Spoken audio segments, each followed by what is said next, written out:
Hi, it's Grandpa for Grammy and Grandpa Read, and today's book is Love, Ruby Valentine by Lori Friedman and illustrated by Lynn Avril Cravath. And it's Carol Rhoda Books out of Minneapolis.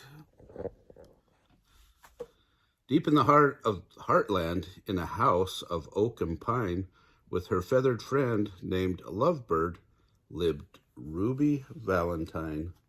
That must be Lovebird there. Can you see that?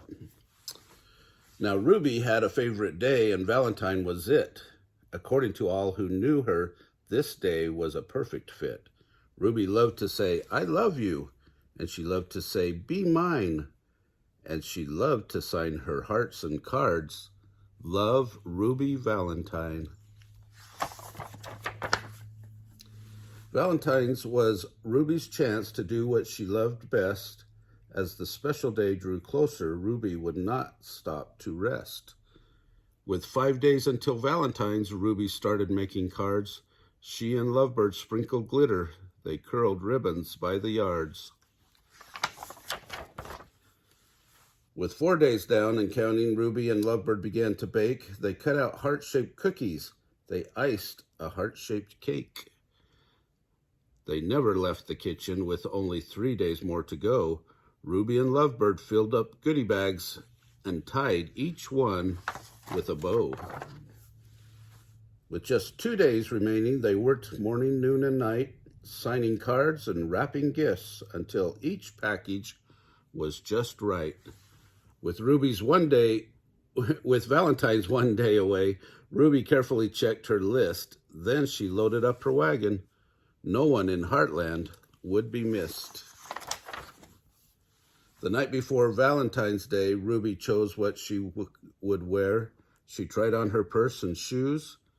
She washed and curled her hair.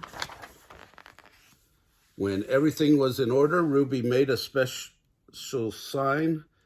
It sat high atop her wagon and read, "Love, Ruby Valentine." Tired from all her hard work, Ruby lay down on her bed. She hadn't planned to stay long, just to picture the day ahead. But when she closed her eyes, Lovebird scarcely made a peep. She snuggled up next to Ruby, and they both fell fast asleep. Uh-oh. They slept right through the morning and on into afternoon. They slept right past the evening. They never saw the moon. And when they finally awoke, Ruby saw with dread the date. That was when she realized she was very, very late. "I can't believe I missed Valentine's. Now I have to wait a year to tell everyone I love them." Ruby wiped away a tear. She slowly picked up cards and started putting gifts away, when in a squawky voice, Lovebird said, "Let's go today." Ruby looked at Lovebird. "Folks won't like this one bit. It's the 15th, not the 14th. They're sure to pitch a fit." But Lovebird kept us on squawking, so Ruby made a choice. "All we can do is try it," she said in a tiny voice. So she straightened up her wagon and tried hard not to frown. With Lovebird on her shoulder, Ruby slowly walked through town. She delivered cards and candy. She passed cookies from a tray. She gave out gifts and goodie bags to all the townspeople that day. Then she summoned up her courage and did what she had to do. "I know I'm so late," she cried, "but I'm so sorry too." What happened next surprised her. No one seemed to mind. They just thanked and hugged her for being sweet and kind. "You've made today a celebration, so why would we protest? Hip, hip, hooray for Ruby. We think you're the very best." And that's when Ruby realized that saying, "I love you," doesn't have to wait till Valentine's. Any day will do. So now she sends out cards all year that say, "Will you be mine?"